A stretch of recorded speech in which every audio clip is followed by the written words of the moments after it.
Welcome to the CHEK Vancouver studios. It is time for Steele and Vance. Hello there. Hello, it's almost summer. When is summer? When does summer start? Next week. Next week? Next week, yeah, summer Starting solstice. to feel a little summery. You were actually out on the water? I did. I went out on the water. This is as summery as this girl gets. Look I at was you. on a Is that canoe. you? That's me. Wow, that's beautiful. And that's Vancouver in the foreground there? That is. I was at the Jericho Sailing Center with my girlfriend, Catherine Peterson. She's got this canoe. She's like, let's go. We went out. It was super fun. I saw a seal. Nice. Yeah. We're going to talk about seals on the show We today. will. But you know what's really interesting why I wanted to show that photo is exactly at that time, this happened in Cole Harbour.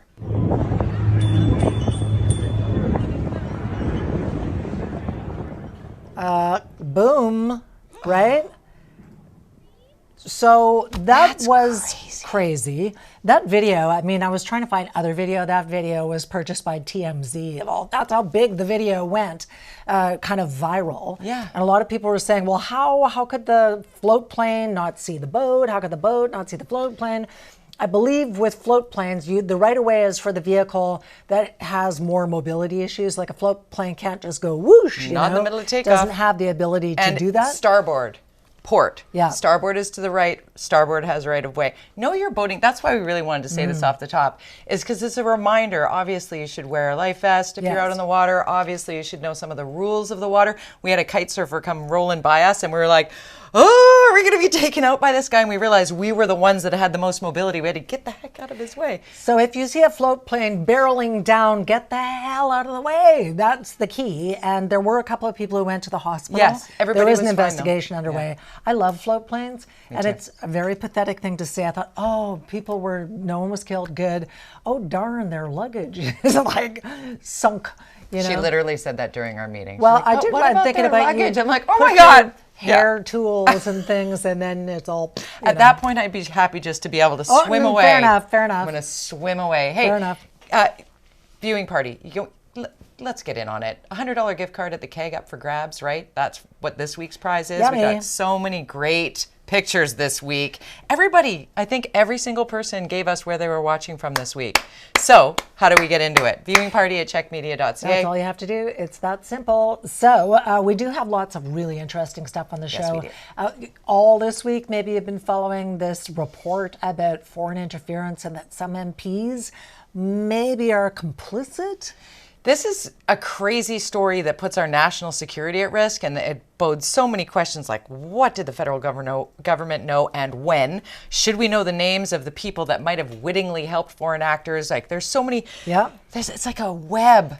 We have to bring in. Is there anyone currently sitting in the House as an MP who, security officials in the Parliament have identified as potentially doing some bad business? I would like to think they'd be like, kicked out. Like not even a useful sort of manipulation, but knowingly did something. So we're going to talk to Sam Cooper of the Bureau. Sam's investigative reporter. Yes. And seriously, you should go on and subscribe because the stuff that Sam is doing is hair-raising. And it's also over the years been proven to be absolutely spot on. Thebureau.news. We'll talk more about that coming up. Also really cool behind the scenes at the aquarium.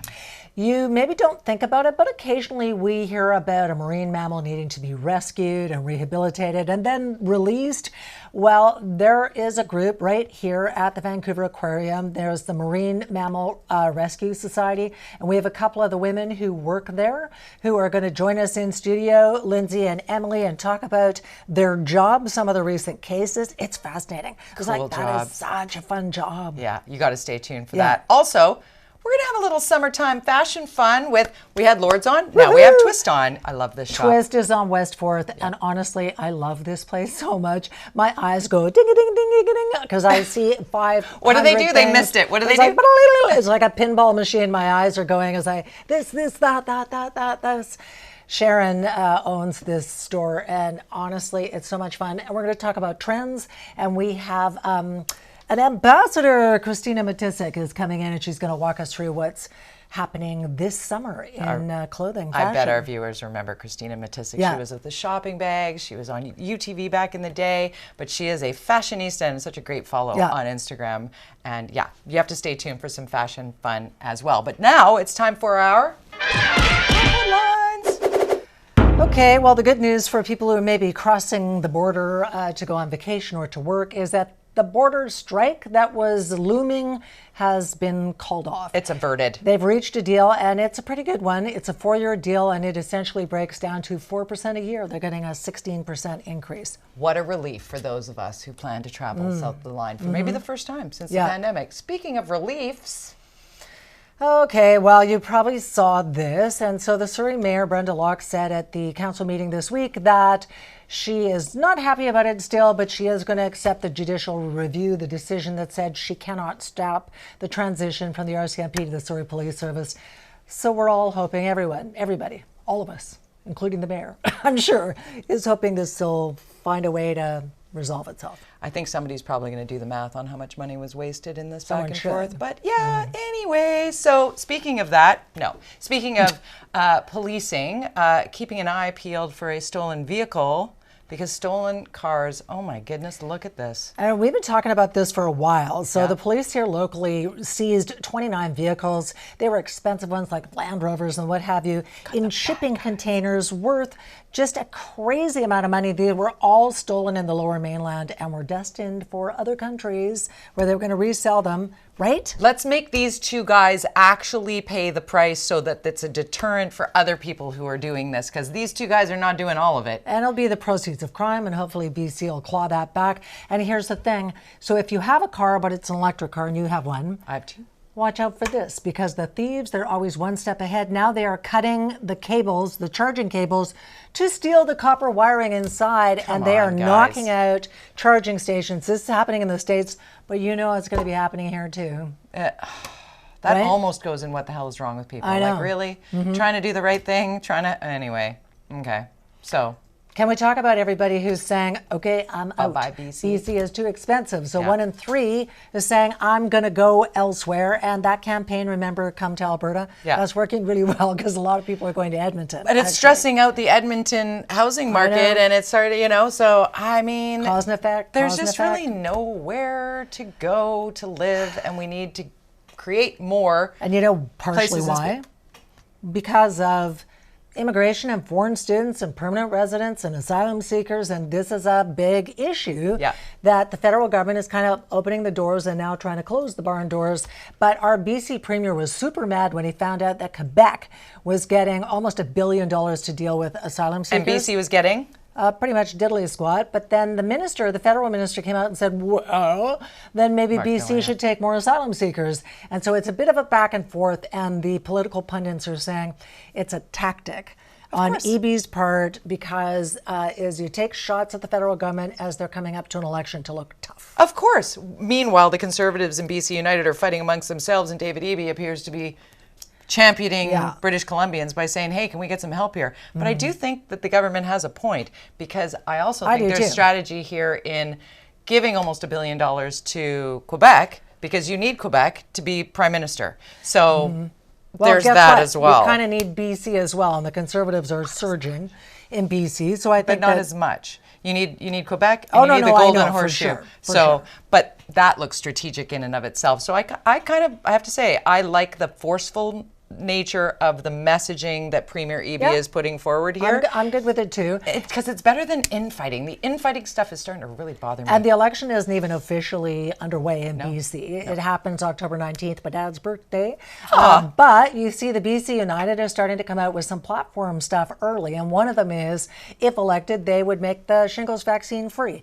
And I think that's a great idea, because shingles is no fun, and it is super expensive. I got the vaccine too. But so when a politician says we're going to make it free, it's still the taxpayer that pays for the vaccine that then is free. Right. Just as a point, that is a tax, because we talked to Adrian Dix. Exactly, but we talked to Adrian Dix, the health minister, when he was here, and he was talking about, the cost associated with making that free, because the current provincial government is looking at doing same. Right. All of the governments should, frankly. I guess the flip side is, if you didn't get it, there's healthcare costs around shingles. You can go blind and what have you. I agree with you. There is another health story that's really interesting. If you were ever worried about getting diabetes, I don't want to put a needle in my arm or wherever you do it every day. Well, now the UBC has developed oral insulin drops. Isn't that and they say this is working, and they believe it's going to be to market to patients within a matter of like less than 5 years. My cousin That's has huge. to inject insulin, and he spends more money on needles See, every that's month. not cool either. That right? should be free. Right. That's a whole other conversation. Yeah, it is. Let's talk a couple of things. One thing south of the border, Hunter Biden. So You know is it a what? rigged? Is it a rigged justice system? No, then? but the whole time I'm watching the media go wall to wall, and I think I don't even care. I don't care either. I He's don't not care. running for office. He's not running for. But this is Do you interesting. care about this one? I think you Okay, so you tend to think that guys who are maybe a little insecure about the size of their package have to, overcompensate by getting a big old gun. Guess what? It's not. It's actually the opposite. do. There was a Guys who study about this, people. are packing. Okay, let me turn this around. Guys who Good luck. are lacking in that department are less likely to own a gun. Right. Maybe they So have those let's things put it. that Let's hang put it from bluntly. The smaller the penis, the less likely to be a gun owner. Yes, there you go. Who knew? Yeah. Later in the show, we're going to go behind the scenes of the Vancouver Aquarium and follow along with seal rescue.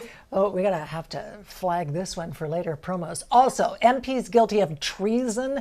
An alarming new security report is raising questions about Canadian MPs and foreign interference. Investigative reporter Sam Cooper is up next. This is going to make you mad. You must stay tuned. Hey, you're tuned in if you sent a viewing party photo. Maybe this is you, Kathy in Nanaimo. Or Peter in Victoria. Hello, Peter. There's Peter. We have Angie from Langley. And Cheryl in Sook. Beautiful Sook. I'm going there soon. You are going there Yeah. soon. Hey, you want to get involved? Take a picture of you watching us right now. Send it to viewingparty@chekmedia.ca. It's brought to you by the BC Restaurant and Food Services Association.